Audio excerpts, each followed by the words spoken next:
اللہ تعالیٰ جل شانہ کی حمد و ثنا اور حضور سید المرسلین خاتم النبیین امام الانبیاء حضرت محمد مصطفیٰ احمد مجتبی صلی اللہ تعالی علیہ وعلی آلہ وبارک وسلم کے دربار گوہربار میں ہدیہ درود و سلام بصد ادب و احترام عرض کرنے کے بعد معزز محتشم علماء کرام دیگر حاضرین و سامعین السلام علیکم ورحمۃ اللہ وبرکاتہ۔ ماہانہ درس قرآن مجید کی یہ محفل پاک جو انعقاد پذیر ہے، آپ کو مجھے اس میں حاضری کی سعادت نصیب ہو رہی ہے۔ اللہ تعالی ہم سب کا آنا مل بیٹھنا اپنی بارگاہ میں قبول و منظور فرمائے۔ قرآن مقدس کی سورہ بقرہ کی آیت کریمہ میں نے آپ حضرات کے سامنے تلاوت کی۔ پچھلے مہینے کے درس میں جو حضرات حاضر تھے ان کے علم میں ہوگا کہ مَثَلُهُمْ كَمَثَلِ الَّذِي اسْتَوْقَدَ نَارًا، اس آیت کریمہ کے تحت ہم نے گفتگو کی، اسی سے آگے او کَصَيِّبٍ یہ والی آیت ہے۔ اب پچھلی آیت میں اللہ تعالیٰ نے منافقوں کی حالت کو بیان کیا تھا اور ایک مثال دے کر حضور کے غلاموں کو سمجھایا تھا کہ جس سے منافقوں کو سمجھنا مسلمانوں کے لیے آسان ہو جائے۔ آج والی آیت میں بھی اللہ کریم نے منافقوں کی حالت بیان کی اور ایک مثال کے ذریعے سے اللہ تعالیٰ نے منافقوں کی حالت کو بیان کیا۔ فرمایا او کصیب من السماء، فرمایا یا منافقوں کا حال یوں سمجھو کہ آسمان سے اتری بارش، فی ظلمات و رعد و برق، جب بارش آئے تو بادل آتے ہیں، بادلوں کے آنے کی وجہ سے اندھیرا چھا جاتا ہے، سورج چھپ جاتا ہے۔ فی ظلمات، بارش جس میں اندھیرا بھی ہے، ورعد کڑک بھی ہے، وبرق بجلی بھی ہے۔ یجعلون اصابعہم فی آذانہم، برستی بارش میں اس کڑک کو، بجلی کو اور اس کی جو چمک ہے اس کو دیکھ کر اندھیرے سے خوف زدہ ہو کر جیسے کچھ لوگ اپنے کانوں میں انگلیاں ڈال لیتے ہیں، اصابعہم فی آذانہم من الصواعق، کہ کڑک کا خوف ان کو آتا ہے، حذر الموت، کہ ہم مر نہ جائیں اس کڑک میں، کانوں میں انگلیاں ڈال لیتے ہیں۔ فرمایا منافقوں کی مثال ایسی ہی ہے، لیکن منافق یہ سمجھیں اگر کہ کانوں میں انگلیاں ڈال کر اللہ کے کار سے بچ جائیں گے، ایسا نہیں۔ فرمایا واللہ محیط بالکافرین، کافر سارے کے سارے اللہ تبارک و تعالیٰ کے گھیرے میں ہیں، اور کوئی شخص جو کفر میں ہے وہ اللہ تعالیٰ کے گھیرے سے بچ نہیں سکتا۔ تو اس آیت کریمہ کا شان نزول یہ ہے کہ منافقوں میں سے دو لوگ جو سرکار کی محفل پاک میں پہلے بیٹھتے تھے، سرکار کا در اقدس چھوڑ کر واضح طور پر مشرکین مکہ کے ساتھ ملنے کے لیے یہاں سے چل پڑے۔ جس وقت چلے تو رب کا کرنا یہ کہ ان کو راستے میں آ گئی بارش، اور اس بارش میں ایسی صورتحال ہی تھی کہ بادل بڑا گھنا تھا، سیاہ تھا، اور بادل کی سیاہی کے اندر وہ اندھیرے میں آ گئے، اور وہاں پہ بارش بھی برستی، اوپر سے بجلی بھی کڑکتی، بجلی چمکتی۔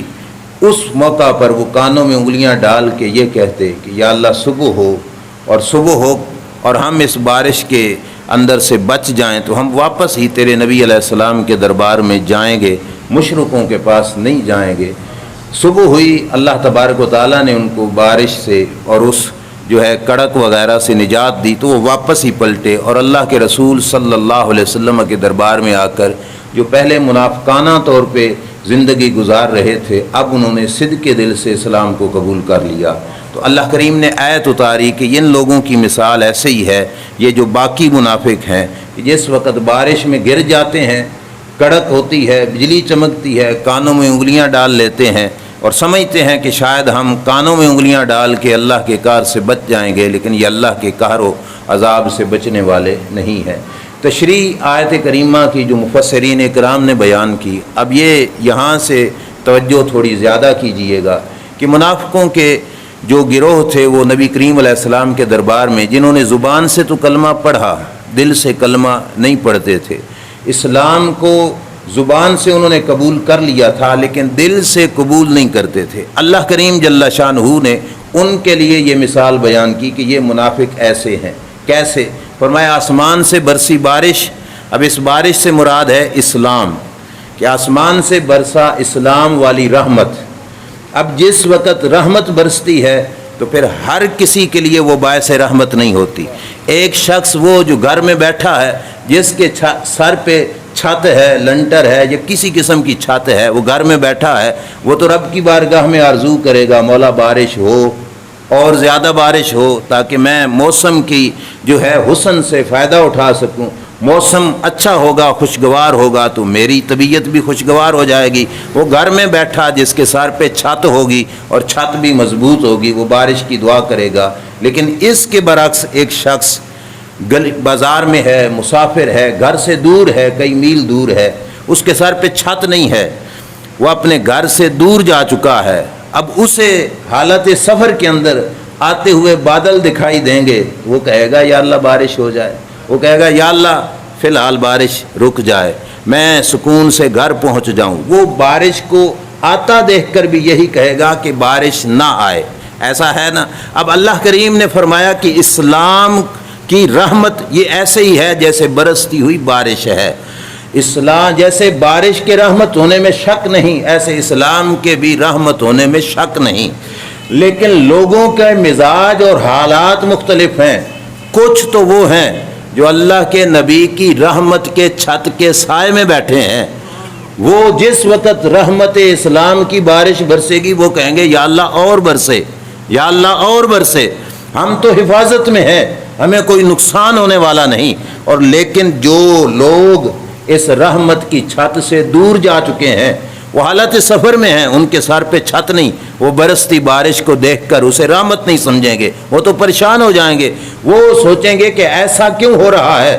اور وہ اس وقت اس بارش کے ڈر کے موقع پر کہ جس وقت بجلی کڑک رہی ہوگی، بارش برس رہی ہوگی، اندھیرا چھایا ہوا ہوگا، اس وقت وہ کانوں میں انگلیاں ڈال کر خوف زدہ ہوں گے کہ کہیں ہمیں سفر میں یہاں پہ موت نہ آ جائے۔ اللہ نے فرمایا کہ منافقوں کی مثال ایسے ہے کہ انہوں نے کلمہ تو پڑھا لیکن میرے نبی کی رحمت کی چھت کے نیچے نہیں آئے، کلمہ پڑھا دل سے نہیں پڑھا، میرے نبی علیہ الصلوۃ والسلام کو صدق دل سے رسول نہیں مانا، اس واسطے فرمایا یہ رحمت کی برستی بارش میں یہ جس وقت بھی اسلام کا کوئی حکم نازل ہوتا ہے تو وہ اس حکم کو دیکھ کر پریشان ہو جاتے ہیں، دور بھاگنے کی کوشش کرتے ہیں، لیکن میرے نبی کے صحابہ جو ہیں جو رحمت کی چھت کے نیچے ہیں، وہ برستی بارش میں آ کر اللہ کے نبی کی بارگاہ میں التجائیں کرتے ہیں کہ یہ بارش اور بھی برستی رہے، یہ رحمت اور بھی برستی رہے، جتنے حکام شریعت کے آتے جائیں ہم اس رحمت کی چھتری کے نیچے اللہ کی رحمت سے حصہ بھی پاتے جائیں۔ یہ ہے صحابہ اکرام علیہ رضوان کا انداز، اور دوسری طرف ہے منافقین کا انداز۔ اور یہاں پہ پھر مفسرین نے لکھا کہ رحمت تو ہو گئی اسلام کی جو بارش برس رہی ہے، یہ ظلمات کیا ہے کہ اس میں اندھیرا بھی ہے، بجلی کی کڑک بھی ہے، چمک بھی ہے، یہ کیا ہے؟ تو اس کا انہوں نے جواب دیا کہ اسلام کے احکام میں کچھ سزاؤں والے احکام بھی ہیں، چور کا ہاتھ کاٹو، شادی شدہ زانی مرد ہے تو اسے پتھر مار مار کے قتل کر دو، اگر غیر شادی شدہ ہے تو اس کو 100 کوڑے مارے جائیں، کسی نے کسی پاک باز عورت پہ الزام لگایا، تہمت لگائی تو اس کو 80 کوڑے مار کر سزا دی جائے۔ یہ والی جو سزائیں ہیں، اب یہ سزائیں جس وقت وہ شخص دیکھتا ہے جس کے سینے میں نفاق ہے، منافقت ہے، صدق کے دل سے اس نے کلمہ نہیں پڑھا، تو وہ ان سزاؤں سے بھاگنے کی کوشش کرتا ہے۔ اور دوسری طرف مومن کا انداز ہے، مومن ان تکلیفوں کو، ان مشکلات کو دیکھ کر بھی سمجھتا ہے کہ اگرچہ کڑک ہے، اگرچہ چمک ہے، اگرچہ اندھیرا ہے کہ وقتی طور پہ بادل ہیں، لیکن جو کچھ برس رہا ہے وہ رب کی رحمت ہی ہے، اس رحمت سے ہمیں حصہ ضرور ملے گا۔ وہ کسی سزا کو اپنے لیے سزا نہیں سمجھتا یا اپنے لیے یہ نہیں سمجھتا کہ میرے لیے باعث تکلیف ہے، وہ اس سزا کو بھی اپنے لیے باعث رحمت سمجھتا ہے۔ اب ایک طرف منافقین کا حال میں اس زمانے کی نہ بھی بیان کروں تو اس دور میں اس چیز کو سمجھنا آسان ہوگا کہ اسلام کے احکام پر لوگ اس دور میں کہتے ہیں کہ مولوی صاحب اسلام میں اتنی سختی نہیں، یہ کام بھی اسلام میں نہیں، جو چیز طبیعت کو اچھی نہ لگے، جو چیز مزاج کو اچھا نہ لگے، اسلام کا حکم ہو تو لوگ اس سے بھاگنے کی کوشش کرتے ہیں۔ اب اس کی مثال تو وہاں سے دینے کی ضرورت نہیں، لیکن یہ مثال کہ شریعت کا جو بھی حکم تھا، جو حضور کی رحمت کی چھتری کے سائے میں آ چکے تھے، وہ اس حکم کو باعث تکلیف نہ سمجھتے تھے بلکہ رب ذوالجلال کی رحمت سمجھتے تھے۔ حدیث پاک میں ہے، حضور کا زمانہ تھا، ایک عورت سے زنا ہو گیا، شادی شدہ عورت ہے، اب زنا کی سزا کیا تھی کہ جس وقت زنا ثابت ہو جائے تو پتھر مار مار کر اس کو مار دیا جائے، لیکن اس عورت کا کیس دربار مصطفیٰ میں کسی نے درج نہیں کرایا، یعنی FIR نہیں کٹی گئی اس کے بارے میں۔ زنا ہوا اس سے تو یہ خود چل کر حضور کے دربار میں حاضر ہوئی، اللہ کے نبی صلی اللہ علیہ وسلم سے عرض کرنے لگی، یا رسول اللہ صلی اللہ علیہ وسلم، مجھ سے یہ جرم ہوا ہے، مجھے پاک کر دیجئے۔ سمجھ آ رہی ہے؟ اب سزا پہلے ذہن میں رکھو، سزا کیا ہے؟ پتھر مار مار کے مار دینا، قتل کر دینا۔ اور عورت ذات سے زنا ہو چکا، FIR کٹی نہیں گئی، عورت خود آ چکی ہے دربار مصطفیٰ صلی اللہ علیہ وسلم میں۔ یہ ہے وہ لوگ جو رحمت مصطفیٰ کی چھتری میں ہے، اور ان کے لیے وہ سزا نہیں، وہ سمجھتے ہیں کہ یہ سزا بھی ہماری پاکی کا سبب ہے اور اس سے بھی ہمیں رحمت ہی ملے گی۔ اللہ کے نبی سے آ کے عرض کرتی ہیں، یا رسول اللہ صلی اللہ علیہ وسلم مجھے پاک کیجئے۔ اب شریعت کا جو حکم ہے اسی طریقے کے مطابق نبی کریم علیہ السلام نے ایک دفعہ اسے واپس بھیج دیا کہ پتہ نہیں تو نے زنا کیا کہ نہیں کیا، جاؤ۔ دوسری دفعہ پھر آ کے وہ اقرار کرتی ہے، یا رسول اللہ مجھ سے زنا ہوا، مجھ کو سزا دیجئے۔ اب قانون کے تقاضے کے مطابق دوسری دفعہ بھی واپس کیا، تیسری دفعہ پھر آئی، اسی طرح چوتھی دفعہ آئی، جس طرح 4 بار اس زنا کا اقرار کر چکی کہ بار بار حضور سے کہا مجھ سے زنا ہو گیا ہے، مجھ پہ سزا لاگو کیجئے۔ تو اللہ کے پیارے نبی صلی اللہ علیہ وسلم نے کیا فرمایا؟ فرمایا تیرے پیٹ میں بچہ ہے، اس بچے کو جنم دے لے، پھر تجھے سزا ہوگی۔ اب آپ کو پتہ ہے وہ کتنی مدت ہے؟ 9 ماہ کی مدت۔ اب 9 ماہ کی مدت جیل سے باہر آزادانہ طور پر اس مجرم کو چھوڑا جائے جس مجرم کو سزائے موت ہو چکی ہو۔ 9 مہینے چھوڑو، 9 ہفتے نہیں، 9 دن بھی نہیں، 9 گھنٹے نہیں، 9 منٹ کے لیے ایسے مجرم کو آزاد چھوڑو، بعد میں مل جائے گا بھلا؟ کبھی بھی نہیں ملے گا۔ بڑی بڑی سیکورٹی میں اسے قید کر کے رکھا جاتا ہے، لیکن یہ ہے دربار مصطفیٰ صلی اللہ علیہ وسلم کہ یہاں مجرم کو ملتی ہیں پناہیں بھی، جزائیں بھی۔ مدینے میں جو لگتی ہے عدالت ہو تو ایسی ہو، وہاں مجرموں کو ڈھونڈ ڈھونڈ کے پکڑا نہیں جاتا، خود دربار مصطفیٰ میں آئے۔ سرکار دو عالم صلی اللہ علیہ وسلم نے فرمایا 9 ماہ بعد بچے کو جنم دے لے پھر آنا۔ صحابہ کہتے ہیں کہ ہم نے آنکھوں سے دیکھا، بچے کو جنم دے کر بچے کو گود میں اٹھا کر پھر آ گئی دربار مصطفیٰ صلی اللہ علیہ وسلم، یا رسول اللہ مجھے سزا دیجئے، مجھے پاک کیجئے۔ مدینے کے تاجدار صلی اللہ علیہ وسلم نے فرمایا ابھی بچہ تیرا چھوٹا ہے، تیرے ذمہ بچے کو دودھ پلانا ہے، بچے کو دودھ پلا لے، اس کی پرورش سے فارغ ہو جا، پھر آنا، تجھ پہ سزا لاگو کی جائے گی۔ اب دودھ پلانے کی مدت 2 سال، 2.5 سال، یہ 2-2.5 سال سزائے موت کا مجرم پھر جیل سے باہر، 9 مہینے پہلے کاٹے، پھر 2.5 سال آزادانہ گھومنے کے لیے۔ فرمایا یہ ہو جائے پھر آنا۔ اور نبی کریم علیہ السلام نے کوئی سیکورٹی گارڈ سر پہ مسلط بھی نہیں کیے ہوئے تھے۔ سرکار مدینہ صلی اللہ علیہ وسلم اپنی مسند پہ ہیں، دودھ پلانے کے بعد سرکار دو عالم صلی اللہ علیہ وسلم کی بارگاہ میں آئی۔ اب صحابہ فرماتے ہیں کہ جس وقت وہ عورت آئی تو چھوٹا بچہ اس کی گود میں، اس کے ہاتھ میں چھوٹا سا روٹی کا ٹکڑا، اور وہ بچہ منہ میں وہ روٹی ڈال کے چبا رہا ہے۔ سرکار کے دربار میں آئی، عرض کرتی ہے دیکھو بچہ روٹی کھانے کے قابل ہو گیا ہے، اب میرے دودھ کی اسے ضرورت نہیں، مجھے پاک کیجئے، مجھے حد لگا کے صاف کیجئے، مجھے سزا دیجئے۔ بات سمجھ آ رہی ہے؟ اس حد تک یہ ہے وہ کہ یہ جو رحمت کی بارش برس رہی تھی اس میں جو کڑک اور بجلی تھی، جو منافق سنتے تو کانوں میں انگلیاں ڈال کے بھاگنے کی کوشش کرتے، لیکن مومنوں کی مثال اس سے الگ ہے کہ مومن اس کی طرف آتے ہیں اور سمجھتے ہیں یہ رب کا حکم ہمارے لیے باعث تکلیف نہیں ہے، رب نے جو حکم بھی دیا ہماری بہتری کے لیے عطا فرمایا ہے۔ مدینے کے تاجدار صلی اللہ علیہ وسلم نے بچہ لیا، وہ کسی اور کے سپرد کیا، فرمایا سزا دو اس عورت کو۔ سزا کیا تھی کہ پتھر مار مار کے اسے مار دو، بالکل۔ عورت کو سزا دی گئی، لوگوں نے پتھر اتنے مارے، عورت مر گئی، فوت ہو گئی۔ بعد موت کے کسی نے بات کی اس عورت کے بارے میں، ایسی ویسی تھی، اس کو برا بھلا کہا، اور وہ بات چلتے چلتے مدینے کے تاجدار صلی اللہ علیہ وسلم کے کانوں میں پہنچی۔ میرے آقا صلی اللہ تعالی علیہ وآلہ وسلم نے فرمایا لوگو خبردار، لقد تابت توبۃ لو قسمت علی اہل المدینہ لکفتہم، اور دوسری روایت میں الفاظ ہیں لقد تابت توبۃ لو قسمت علی امتی لکفتہم۔ فرمایا سنو، اس خاتون نے رب کے دربار میں ایسی توبہ کی ہے کہ اگر وہ توبہ میری ساری امت میں بانٹی جائے اللہ سب کے گناہ معاف فرما دے گا۔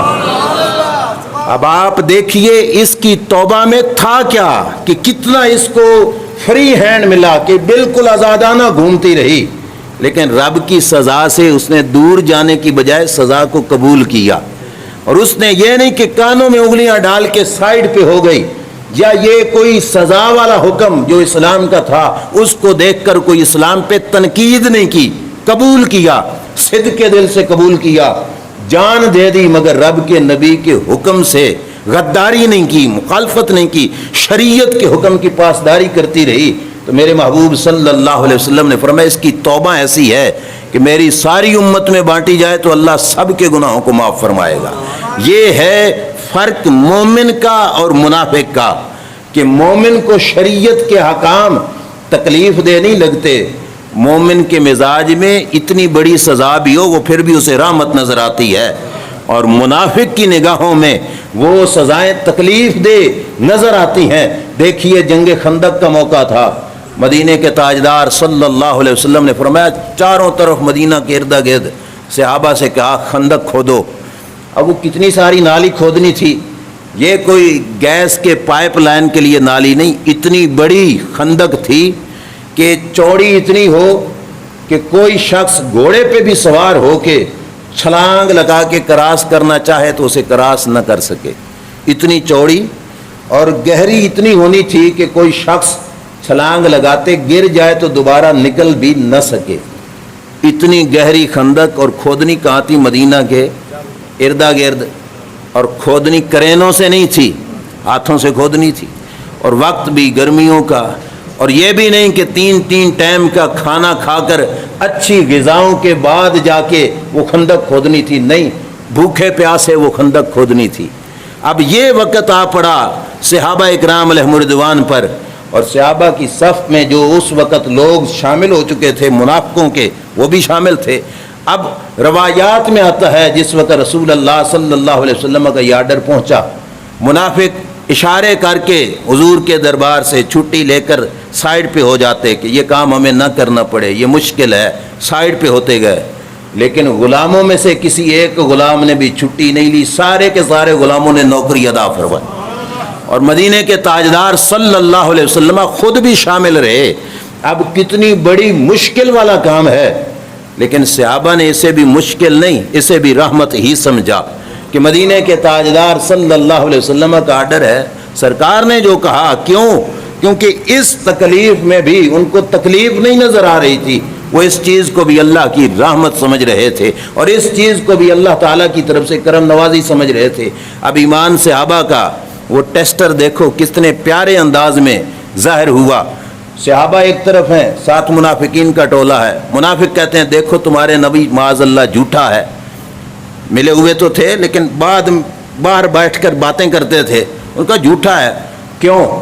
یہ مکہ میں رہ کے خبریں دیتا تھا معاذ اللہ کہ ہم تو ایران فتح کریں گے، ہم فارس فتح کریں گے، ہم روم فتح کریں گے، یہ تو بچا اپنا مدینہ نہیں سکتا، خندقیں کھودنی پڑی مدینے کے بچاؤ کے لیے، ان کی تو پچھلی باتیں بھی ساری کی ساری جھوٹ نکل آئیں، اب دیکھو کہ آگے کیا سچ نکلتا ہے۔ صحابہ اکرام علیہ یہ تھی منافقوں کی باتیں۔ صحابہ اکرام علیہم رضوان نے جواباً کیا کہا؟ اللہ تبارک و تعالی جل شانہ نے یہ فرمایا ہے کہ لوگو کیا تم یہ گمان کرتے ہو کہ تم ایمان لانے کے بعد چھوڑ دیے جاؤ گے اور تم پہ کوئی مصیبت نہیں آئے گی؟ مصیبت آئے گی، تکلیفیں آئیں گی، اور اس تکلیف کے بعد پھر اللہ کی رحمت بھی نازل ہوگی۔ صحابہ نے کہا کہ اللہ کے نبی نے ہمیں سنایا تھا الف لام میم احاسب الناس ان یترکوا ان یقولوا آمنا وہم لا یحسبون، اور آگے جو ہے اللہ کریم جل شانہ نے یہ بتایا کہ ان پر تکلیفیں آئیں گی، کیسی کہ جیسے ان سے پہلوں پر آئیں، لیکن جس وقت تکلیفوں پہ صبر کریں گے اللہ مدد بھی نازل فرمائے گا۔